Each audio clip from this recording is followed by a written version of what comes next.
Hello again, and welcome to Broadcasting Scotland. It's Wednesday, the 5th of July. I'm Andrew Wilson, and this is Scotland at 7.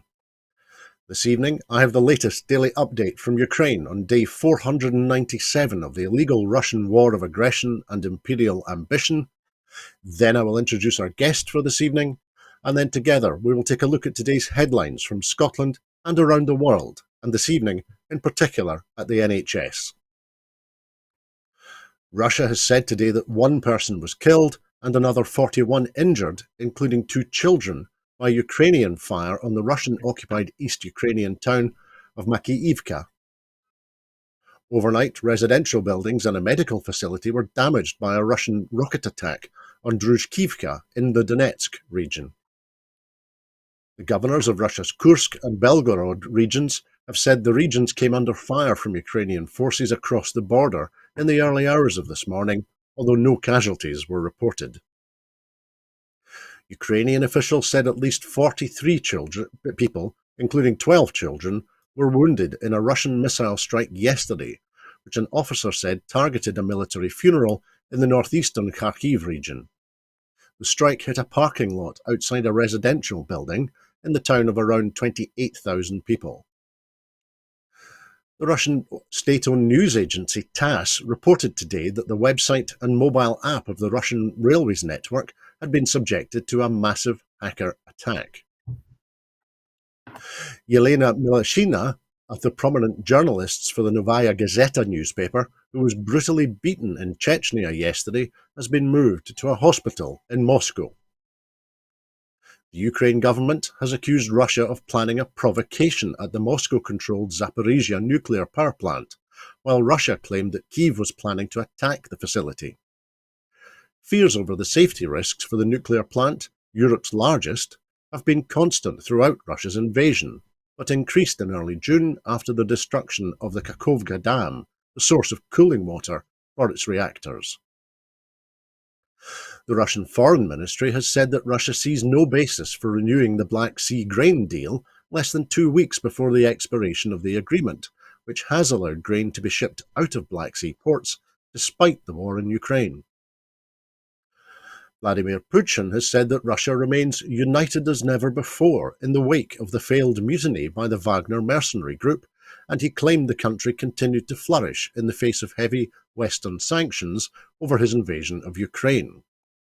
In an address from the Kremlin to a virtual gathering of leaders from the Shanghai Cooperation Organization, a group founded by Russia and China to counter Western influence, the Russian president attempted to rebuff any suggestion that he had been weakened by last week's chaotic but short-lived rebellion led by Evgeny Prigozhin.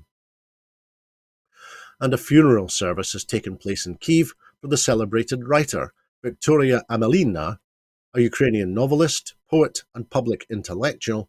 She died from injuries sustained when a Russian missile attack struck a pizza restaurant in the eastern town of Kramatorsk, killing 12 people in total, including children.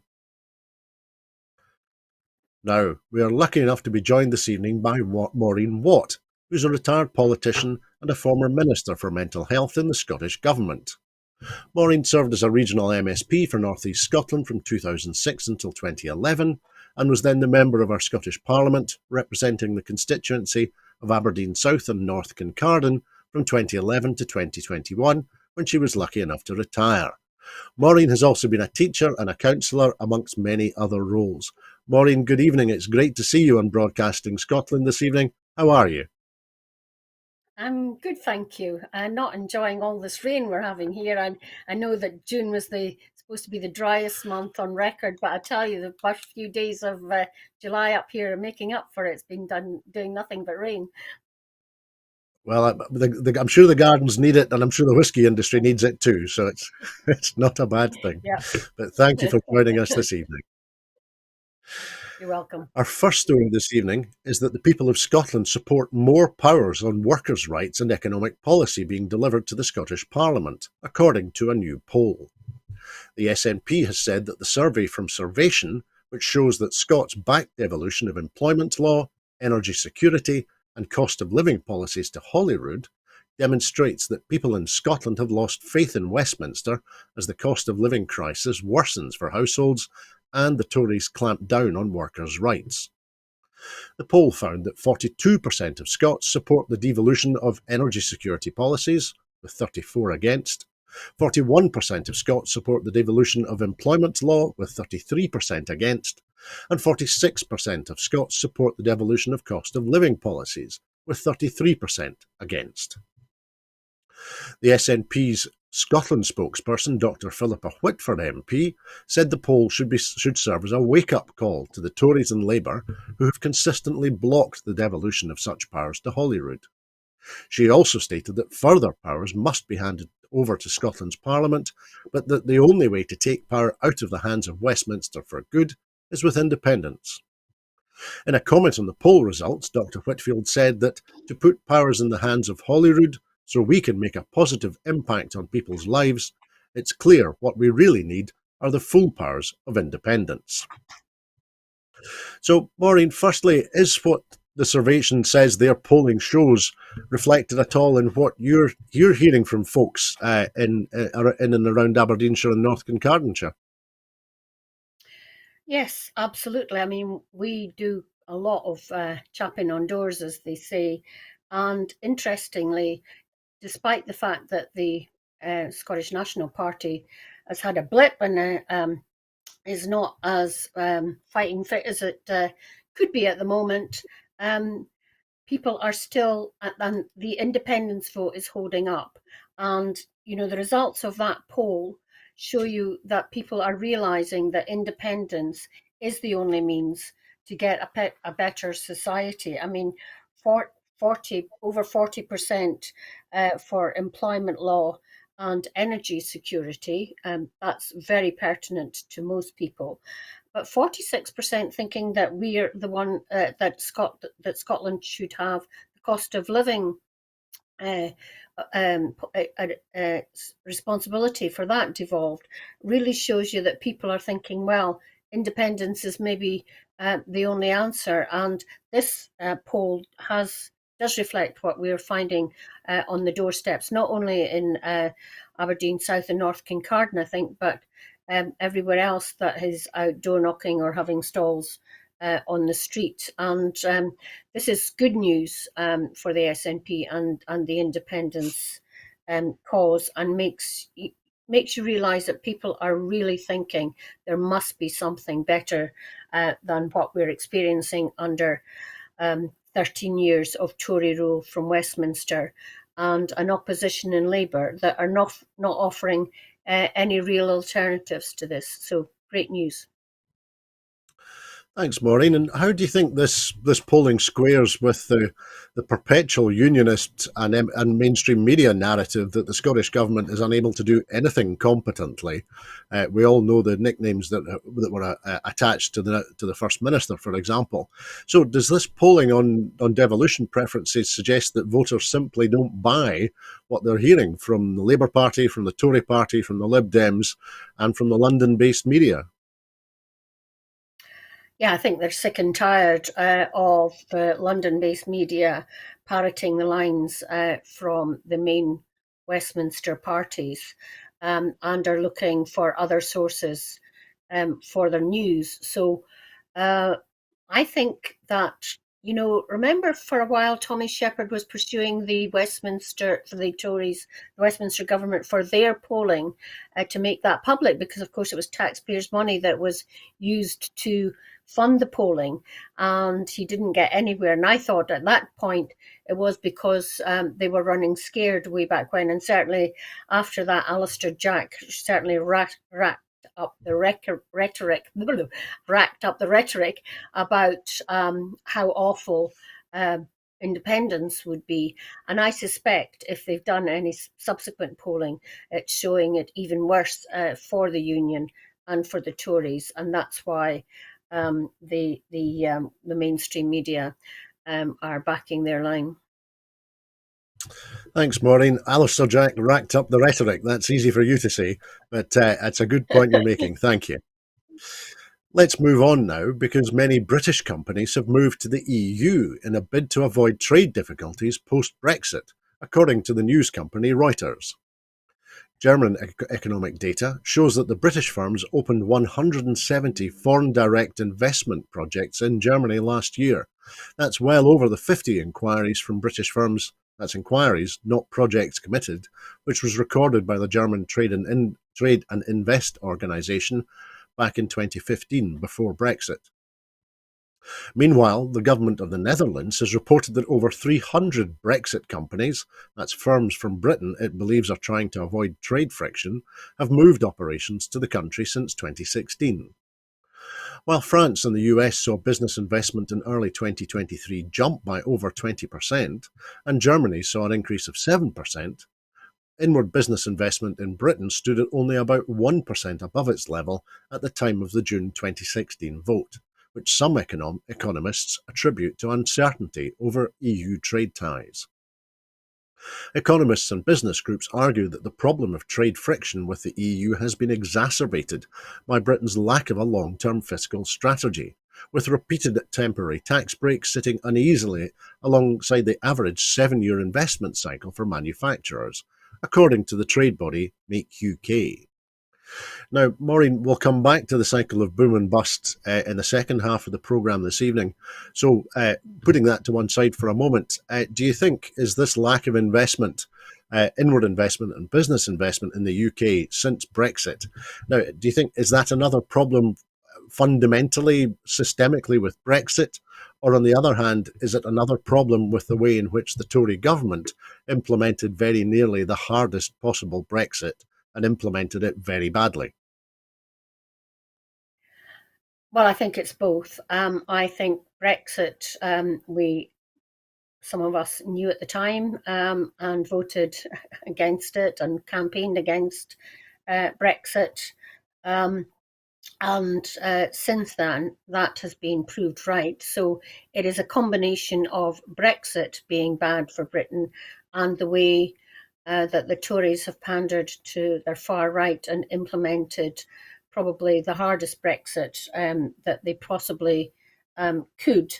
And, you know, it's not just been recently that firms have been relocating or opening offices in Europe in order to combat the worst excesses of all the regulations that have been drawn up. And of course, the government, I'm saying that they're going to implement more of their own regulations and stopping European ones. So having companies, even although I suppose in some cases it's maybe just a plaque on a door in a European country, helps get over some of the worst regulations. But the finance sector has been doing it for years to Germany. And, you know, this makes it even more unpalatable that the UK government says that Scotland and the Scottish government can't go on trade missions abroad and use UK embassies for such and should be monitored as to what they're talking about.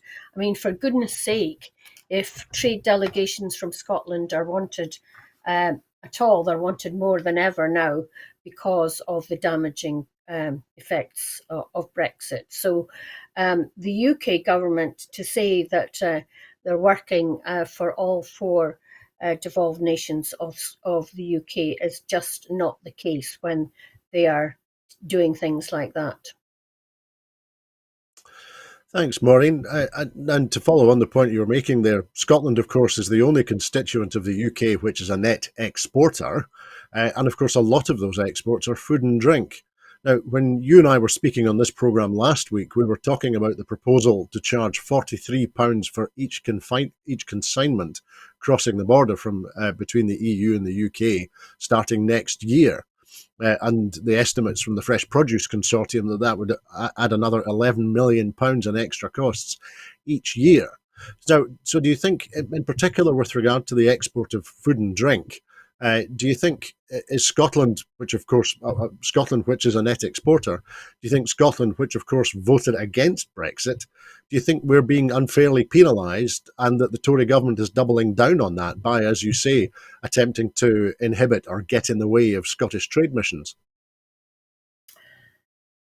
Well, I'm not sure I've seen any hard evidence of that, but as you point out, because such a lot of the value of Scottish exports are food and drink, um, then obviously we are going to be hit. And as you said, the size of the consignments, and if they are, it's the opposite of break bulk, if they're consignments that have been put together into larger consignments and they consist of different things, I mean, it's been a nightmare to get the relevant paperwork. So, um, yes, you could probably say that the UK government don't care a jot and tittle about whether the effects of Brexit hit Scotland more or not.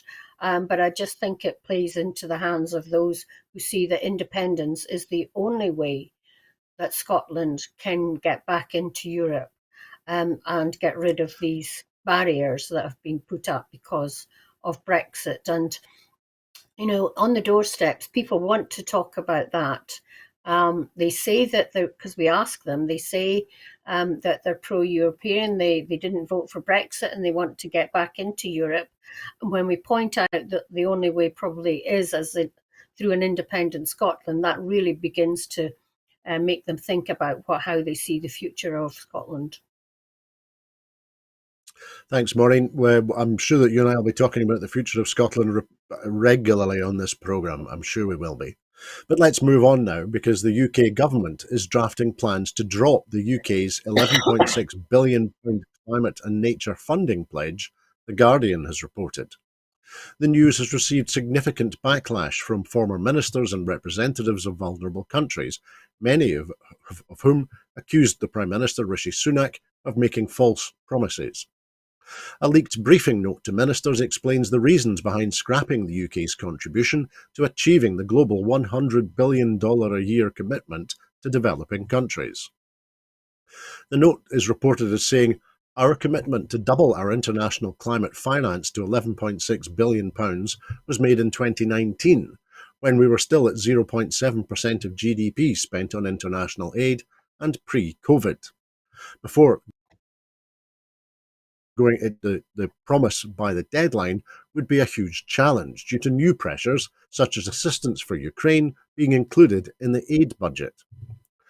Government officials have calculated that in order to reach the £11.6 billion target, the UK government would have to spend 83% of the Foreign Office's official development assistance budget on the International Climate Fund. Civil servants reportedly stated in the leaked document that this would negatively impact on other commitments, such as humanitarian aid and assistance for women and girls. It was also said that factors such as the war in Ukraine and debt relief could make it more difficult to meet the target amount. This is due to the government's decision to cut international aid spending to 0.5% of gross national income since the announcement was made, and that's squeezing budgets across the board, and also because ministers failed to spend most of the money allocated to the Climate Fund over the past few years, leaving the majority to be spent by 2026. From around 2016 to 2021, the UK spent £5.8 billion, which was then doubled to £11.6 billion between April 2021 and March 2026. £3 billion of this was intended for protecting and restoring nature in order to meet commitments made at COP15 in December of 2022. This comes following the resignation of the former Foreign Office Minister Zac Goldsmith last week over what he described as the Prime Minister's apathy towards the environment, as well as a report published by the government's statutory climate advisers finding that the government has been missing the majority of its climate targets and no longer occupies the position of a world leader on climate issues.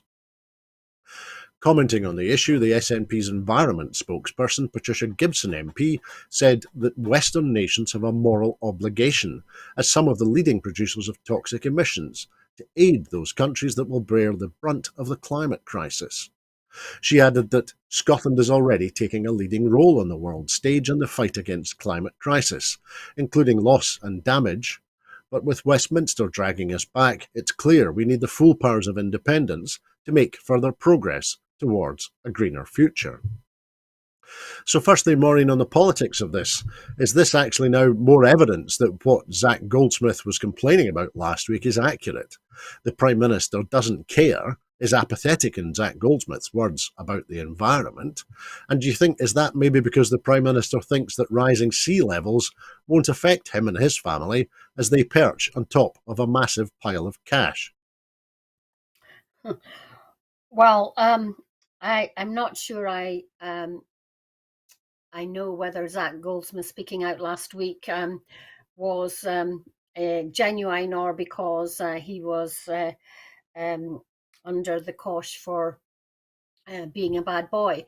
But I mean, I think this is really disappointing and sad for Scotland and the way that, as you say, we have been leading on climate change, and the former First Minister was the first to pledge to the fund for loss and damage to developing countries. And, you know, we get people complaining that, oh, if we do things in Scotland, we're only a small country and it doesn't make a big difference to um, climate change globally. But where the rich countries pledge money to help the developing countries, then it can make a huge difference. And we were talking, I think, just last week, Andrew, about how international development aid from the UK is being siphoned off to all sorts of other things, like refugees, like defence, even. So this is yet another blow to international development. And people might not think it's important, but it is important to, as I said, you know, global climate change mitigation, and also to it causes great reputational damage. I mean, you know, African countries can look anywhere really. They haven't really got the loyalty that they had to the old Commonwealth, and will listen to China, they will listen to Russia rather than the UK. And we know that these other countries do not put climate change as far up the agenda. And this is, as I said at the beginning, really deeply disappointing, I think. Thanks, Maureen. I suspect we will return to this story as well between us as the UK's plans, the Conservative government's plans, unfold, shall we say. But let's move on to our next item now, because Israel has withdrawn its military forces from the Palestinian city of Jenin after carrying out one of the largest military operations in the occupied West Bank for years. Witnesses in Jenin have reported seeing convoys of Israeli military vehicles leaving the city after dark. At dawn, residents of Jenin's refugee camp, which had reportedly been targeted by Israel's air raids during the attack, could be seen cleaning and repairing their homes in the wake of the destruction. 12 Palestinians, at least 5 of whom were fighters, were killed in the Jenin attack, which Israel said was aimed at destroying militant infrastructure and weapons in the densely populated refugee camp. Medics have reported that dozens of people, including civilians, were injured during the raid, and yesterday the Palestinian Health Minister, Mai al-Khaila, accused the Israel army of shooting at Palestinians in a courtyard of the Jenin public hospital, wounding 3 people. The Israeli army said there were reports on social media regarding fire by soldiers towards a hospital. The medical charity Doctors Without Borders also condemned Israeli forces for firing tear gas inside the Khalil Suleiman Hospital in Jenin, calling it unacceptable, while the Palestinian Foreign Ministry labelled the escalation open war against the people of Jenin. The Israeli military claimed that its forces uncovered underground explosive caches, one concealed in a tunnel under a mosque, and confiscated 1,000 weapons and arrested 30 suspects. Yesterday, a car ramming and stabbing attack claimed by the Palestinian Hamas militant group occurred in Israel's business hub, Tel Aviv, in which 8 people were hurt. The densely populated Jenin refugee camp, where 14,000 people live in less than half a square kilometre, has been one of the focal points of a wave of violence that has swept the West Bank for more than a year, drawing growing international alarm.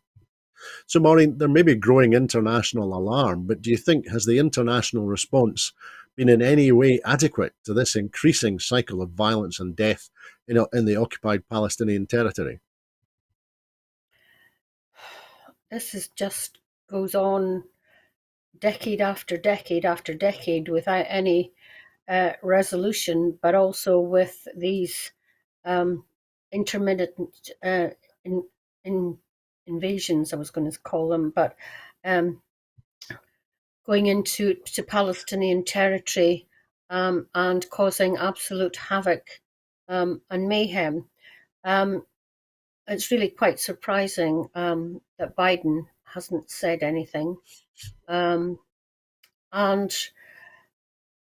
there doesn't seem to be any leadership internationally about trying to sort out this situation in the Middle East, and people seem quite content to just let it roll on with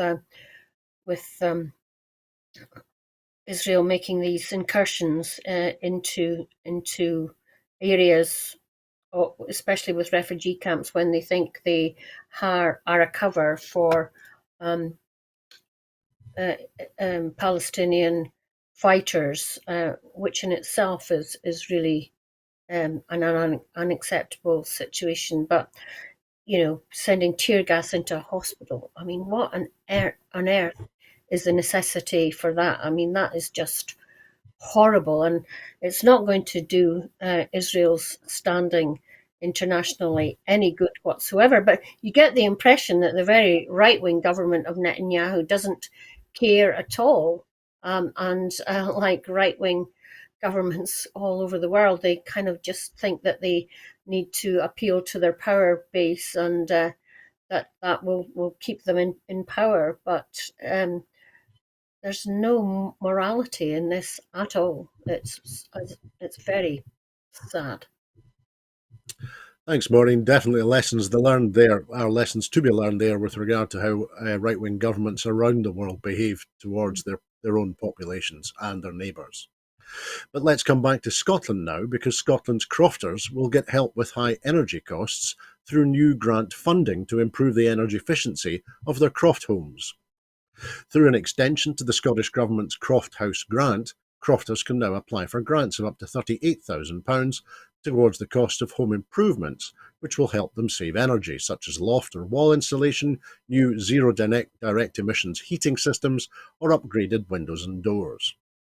The grant scheme supports crofters to improve their homes or build new homes, allowing them to maximise the full potential of the crofts and to retain and attract people to remote and rural communities. Over the past year, the Scottish Government has awarded over £1 million in grant funding to help crofters across Scotland build and improve their homes. The Minister for Energy and Environment, Gillian Martin MSP, said the climate emergency and energy crisis has highlighted the need for energy efficiency improvements to existing housing stocks. There are approximately 21,400 crofts in Scotland, and many of those have existing croft houses which have not been built to the high energy efficiency standards required today.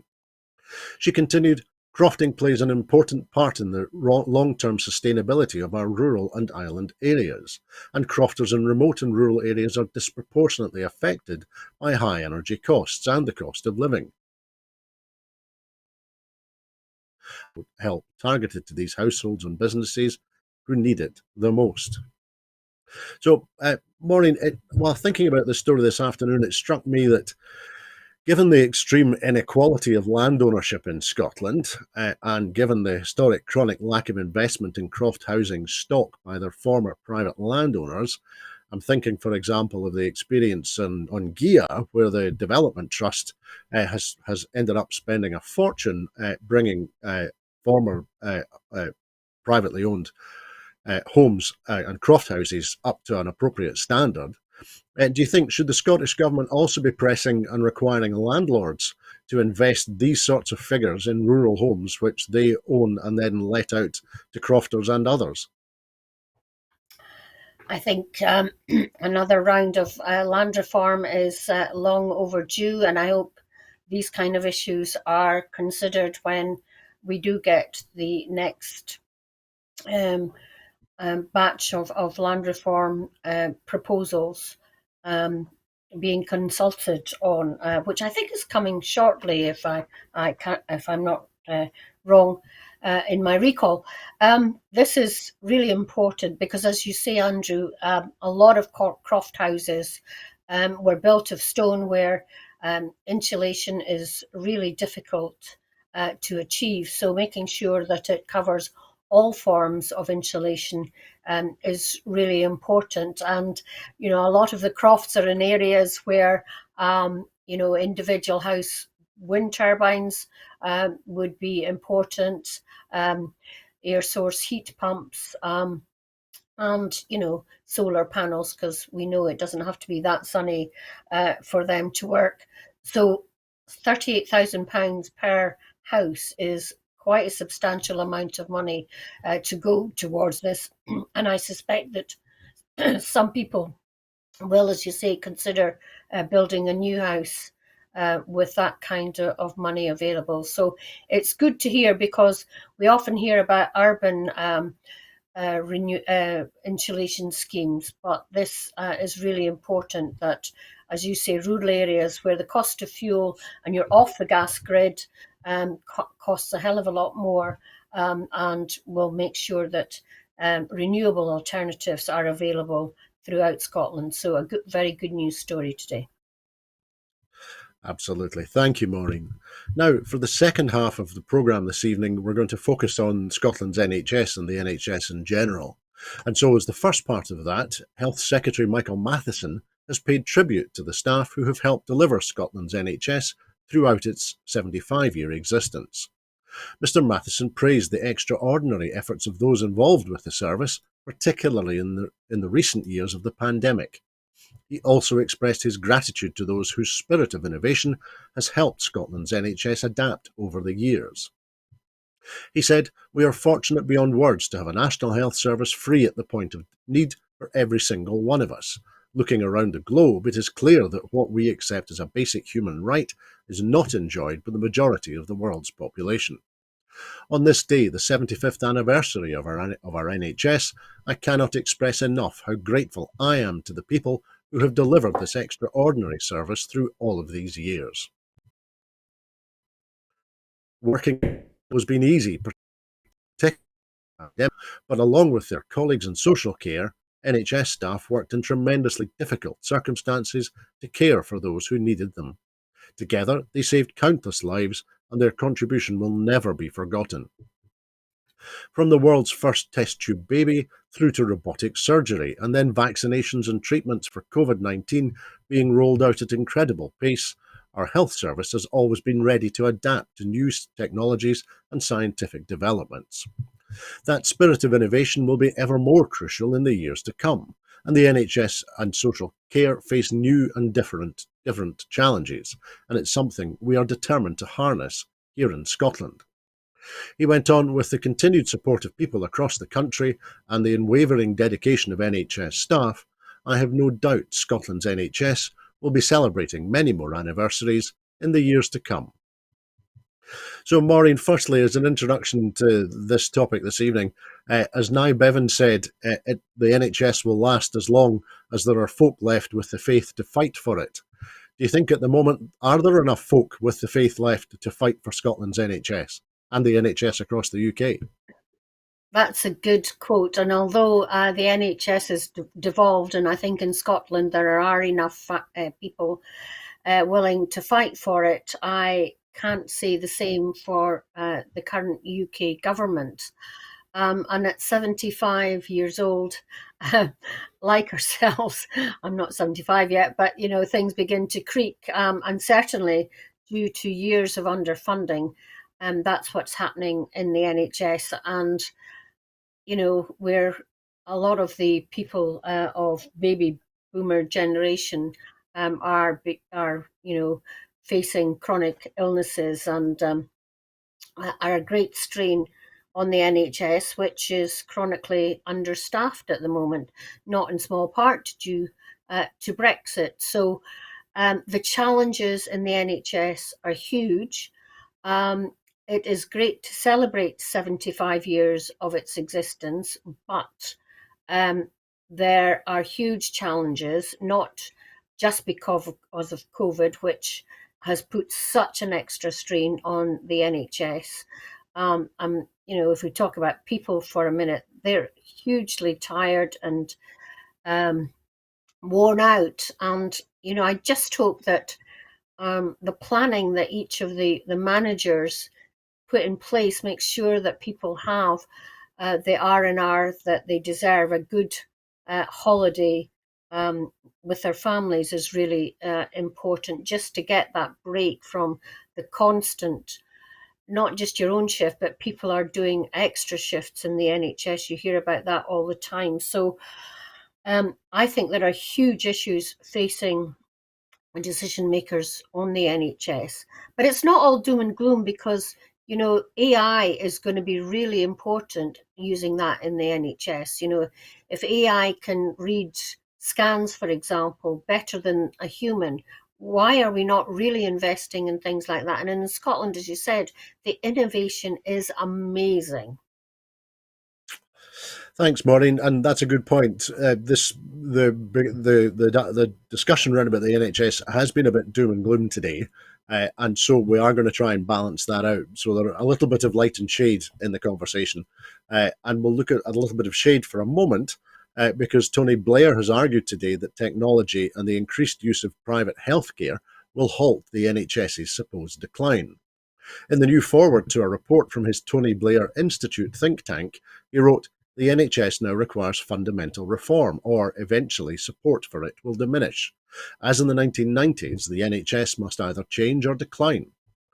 Blair argued in favour of an online personal health app hosted by the NHS and backed by the private sector, playing an expanded role in health a total of 6 times in the foreword to the report. Dr. John Puntis, the co-chair of the campaign group Keep Our NHS Public, urged caution on Blair's ideas. He said, "Caring is about people, and although technology supports healthcare, it is not a magic bullet and the replacement the need for staff." 3 leading think tanks plan to tell political leaders that the NHS is unlikely to reach its century unless the next government commits to a long-term plan to improve staff retention, to give proper funding, and to tackle the UK population's fraying health. So, Maureen, every part of Blair's premise and the bought and paid for conclusions of his ego, the Tony Blair Institute, I would argue, is built on sand. The prevalence of chronic conditions, long waiting times, the stretched workforce, and tight public finances are all the product of underfunding and short-termism. Now, of course, Tony Blair, a man who never saw a bit of privatisation that he didn't like, thinks the solution is vague hand-waving towards technology, and perhaps in this case a synonym by him for magic, and selling off chunks of the NHS to private healthcare providers. So do you think, is this nothing more than Tony Blair voicing the interests of whoever it was who paid him the most money this month? I think that last bit is really true, Andrew, because Tony Blair is now extremely wealthy, moves around in these kind of wealthy circles, and is obviously duped by them all, many of which I'm sure will be huge healthcare providers, and healthcare providers from the States and elsewhere, which is extremely worrying. We know that the US wants to get its hands, that the US healthcare providers want to get its hands on the NHS and see it as a big cachet to be able to get some of that. And we know that if privatisation is allowed to creep in, then it just continues to creep in and eventually will take it over. So yes, the NHS, as I said earlier, has got huge problems at the moment. I think staff retention is a huge issue, and I think, as I alluded to, it's not just about money, although the cost of living really exacerbates that at the moment. But it is about decent working hours, decent working environment, making sure that there are teams of people, not just the consultants, but all the teams that you need to provide a service there. And yes, I think there will need to be big reforms. In Scotland, do we need all the health boards that we've got and the attendant management and all that kind of stuff? I would argue possibly not. So these big issues will need to be confronted by future governments, and soon, to make sure that the working environment is better. And that's why I think, the current staff need to get properly rested so that they can come back and think about the bottom up changes that need to happen in the NHS, and not necessarily top down, which are not going to be met perhaps with people who know what's actually happening on the ground. So there is and there are steps being taken, all the time, making sure that the specialists are perhaps in one or two places throughout Scotland, and the patient moves to that rather than having one poor consultant working on his own in one hospital. So these kind of moves, I think, will need to continue apace if we're going to make sure that the NHS reaches 100. Thanks, Maureen. That's some great insight and input from you. Thank you. Now, much of Scotland's public services budget is funded by a block grant based on how much is spent on the equivalent service in England. So cuts to health spending in England do lead to cuts to this overall grant. However, the Scottish Government does allocate this cut to other public services rather than cut health spending. It's therefore possible that the increased privatisation in England runs the risk of reducing the budget for Scotland's NHS and leading to poorer public services overall if the funds are pulled from elsewhere. Scotland's spending on health services per person was higher than England's back in 2016. In the financial year 2020-2021, £14.5 billion was spent on health service operating costs in Scotland.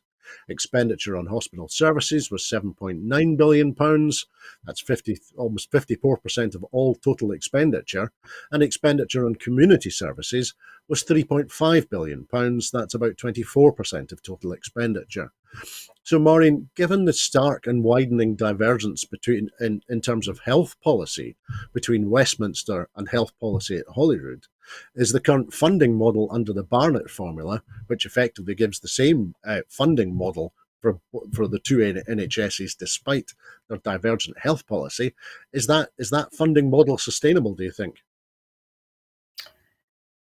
Well, it's not just for the NHS, it's for everything else in Scotland. And no, I don't think it is sustainable when we see a Westminster government wanting to cut the size of the public sector. I mean, you don't hear that sort of articulated very often, but that's exactly what Tories are about and always have been about. But I think we need to broaden, because the future of the NHS is not just about health and the health service. It's about all the services that everything that we do in our daily lives. So it's about education. It's about how we treat children from the very earliest time, even in the womb, things like the baby box. It's making sure that we are bringing up a healthier population than perhaps we've done it in the past. And it is all about councils providing sports centres and swimming pools, things that are easily cut when councils have to make savings, or they think it's easily. But it's such a false economy, because it is about the environments that we create, the housing that we build. We've talked about how insulation it will be good, not just for the house, but also for the people living in it, in terms of people with asthma and other respiratory things. So it's the future of the health service has got to be looked at in the round. We need to stop people pitching up at the door of the surgery or going on e-consult because they're leading healthier lives, and also pitching up at the hospital for hips, knees. I don't know if you can do anything about the aging in eyes, but you can do it about other things. So it is definitely, it's a whole society problem that needs to be fixed on a whole society basis. Thanks, Maureen. Now then, junior and senior doctors have voted in favour of strike action this month in Scotland and in England. In Scotland, junior doctors are set to strike between the 12th and 15th of July after rejecting a 14.5% pay rise offer over 2 years. 71.1% voted to reject the offer. However, Marie Todd MSP, the Minister for Social Care, Mental Wellbeing and Sport, has said today that she is hopeful the strike action can be avoided. Scotland is the only part of the UK so far to have largely avoided strike action by NHS staff during the cost of living crisis. In England, junior doctors plan to strike for 5 days from the 13th of July. That's the longest single period of industrial action by junior doctors in NHS history. The British Medical Association is calling for full restoration of pay, which it says has been cut by 26%. The UK government offered 5% to end the dispute, but in June the Royal College of Nursing did not secure enough votes to restart their strikes, ending industrial action that has occurred over the past 6 months. In Scotland, the RCN accepted a 13 to 14% pay rise over the course of 2 years, and strike and negotiations regarding industrial action in Scotland were settled back in March. So, Maureen, what do you think is at the root of the very different approaches towards industrial action in the two health services north and south of the border? It goes back to the way that the Tories think. They think that public sector wages should be lower than in the private sector because you get a better pension and things like that. That's kind of old speak. It's not the case anymore because companies have got to provide decent pensions for their staff and workers. So I think the comparison with the nurses and the nurses accepting their pay rise is important here. But, you know, the UK government coming in with a derisory offer of 5% to the doctors is absolutely ludicrous. And the fact that they're prepared to let them go on strike shows us just how little they care about the National Health Service. Their pals will be able to go to private hospitals and get the work done, but not the rest of us. So how it's going to be, I mean, 5 days of strikes, and think of all the operations and consultations that are going to be postponed because of that. So I hope that the better pay offer in Scotland is accepted. I talked earlier about the importance of teams, and the doctors and the nurses are both part of the teams that we need in the NHS. And I have lots of sympathy for the doctors and nurses because of all they've been through recently, as has the majority of the population. But I think to expect the Scottish Government with a fixed budget to be able to mitigate the cost of living crisis, which has been caused by the Westminster government, I think is unrealistic and a bit unfair on the Scottish population. So I do think that Scottish ministers, and indeed I think the First Minister himself was in on talks yesterday, are really determined to try and avert a strike because of all the postponements that will come about as a result of that. Thank you, Maureen. Now, I'm going to look backwards for a moment, but that's in order that we can then together, you and I can look forwards. But I was struck this morning that in addition to the 75th anniversary of Scotland's NHS, 2023 is the 110th anniversary of the inception of a predecessor system in Scotland, the Highlands and Islands Medical Service. The Dewar Report in 1912 was a pioneering examination of healthcare in remote and isolated Highland communities, never before catalogued in such detail. Sir John Dewar discovered extremely poor living conditions and lack of amenities such as metalled roads and access to transport. Access to doctors and nurses was patchy and sometimes of poor quality.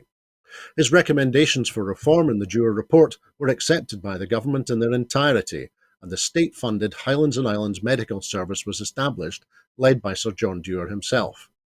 This revolutionised medical care in remote areas and was well ahead of its time, over 30 years before the NHS. Stornoway had its first surgeon in 1924, and by 1929, the Highlands and Islands had 175 nurses and 160 doctors in 150 practices. By 1935, it was really taking off with the first air ambulance service. 8 patients were airlifted to specialist mainland hospitals under a contract with Scottish Airways Limited based in Inchinnan. The first flight was in May 1933 for fisherman John McDermott, who was in urgent need of an abdominal operation but was much too ill for the sea and road journey. He was at the Western Infirmary in Glasgow just over an hour after the aircraft had left the airfield on Islay. The Highlands and Islands Medical Service revolutionised care for more than 300,000 people living on half the landmass of Scotland. Unlike other local medical schemes, it was directly funded by the state and administered centrally by the Scottish Office, working with local committees. By 1948, it had been providing comprehensive state-funded care for 35 years. The rest of Britain was about to experience it for the first time. Some folks argue that there is not a direct connection between the Highlands and Islands Medical Service and the establishment of the NHS, perhaps downplaying that Beveridge took evidence from the Highlands and Islands Medical Service, and a member of the Highlands and Islands Medical Service Committee sat on Beveridge's committee, and of course downplaying Scotland's role at the forefront of socialised healthcare funded directly by the state. But that's enough history. Let's look forwards now, because in 2021, the Scottish Government began consultation with regard to establishing a National Care Service for Scotland. 2022 saw the introduction of the National Care Service Scotland Bill to our Parliament, and in late 2022, the scrutiny process of the National Care Service Bill began, a process that will continue through 2023. The National Care Service aims to make Scottish ministers accountable for social care alongside healthcare, and to create a system that is designed by working with people who have lived and living experience of community health and social care, to ensure that policy and services reflect people's needs. Firstly, Maureen, do you think that the planned introduction of the National Care Service will be as significant a leap forward as the introduction of the Highlands and Islands Medical Service back in 1913? Well, that was a great bit of history that you gave us there, Andrew, and really, really interesting. I don't know where that was dug from, but really interesting, and I'm sure it must have had an effect and an influence on the Beveridge report and the subsequent setting up of the NHS. But the getting health and social care right is really, really important. We know a lot of the problems in the health service are due to people not who are fit to come out of hospital not being able to get out of hospital because there isn't a care package that they need in the community. I think that is a really, really difficult job to work out, but you know, there are solutions out there. I mean, the hospital at home idea I heard talked about in terms of England the other day, and I thought to myself, we've been doing that in Scotland for ages, and with so many other things like that, I'm thinking we've done that for years now. So things like hospital at home are really important, but you know, a national care service. We're talking about this because there is a huge amount of taxpayers' money going into privately operated care homes and then being whittled away into bank accounts in the Cayman Islands and things. That can't go on. So I think it's a difficult job setting up a national social care system. But in order, as we were saying, to make sure the NHS survives and reach its 100th birthday, then this is a vital part of ensuring that happens. So, yeah, good luck to those folk that are still in the Parliament and ministers working on this and civil servants, because as I say, it really is a tough gig, I think. That's very true, Maureen. Thank you. And it's a good point that you make. We often hear that the NHS provides cradle to grave assistance to people in Scotland and the UK. And and surely logically that now includes social care provision towards the end of people's lives, in order that it is properly a cradle to grave service, and people are looked after over their entire lives. So it seems to make logical sense to me. But as you say, the challenges in terms of integrating on a national basis are very significant. But thank you. That was some great insight, and we're very lucky to have you be able to talk to us about Scotland's NHS this evening on Broadcasting Scotland. Thank you. But I'm afraid that's all that we have time for this evening. In making these programmes, Broadcasting Scotland depends on the generosity of viewers and others who value our distinctive approach to news, current affairs, and culture. Please help us to continue to make these programmes, to continue to develop the station, and to make new programmes for you. Our programmes will always be free to view, but if you can afford £5 a month, please consider becoming a Broadcasting Scotland supporter. We have set ourselves a target of raising £30,000 in order that we can continue to pay the bills. To everyone who has donated and to everyone who has signed up to make a regular monthly payment as a Broadcasting Scotland supporter, thank you very much. There are other ways in which you can contribute to our work. If you would like to volunteer to work with Broadcasting Scotland, either behind the scenes or in front of the cameras, or in any other way that helps our work, then please visit our website at www.broadcastingscotland.scot and send us a message there. You can find us on Twitter at BroadcastScot. Please like and retweet us there. And you can also find us on Facebook by searching for Broadcasting Scotland. When you're watching us on YouTube, it would be great if you would like and subscribe to Broadcasting Scotland on that platform. We will be back tomorrow evening at 7 for the next edition of Scotland at 7, so please come back and join us then. I'd like to thank everyone who's been watching this evening, and of course, I'd like to give very special thanks to our very special guest, Maureen Watt. Thanks, Maureen. You're welcome. It was great. Please, everyone, look after yourselves, and please have a very peaceful evening. Bye-bye.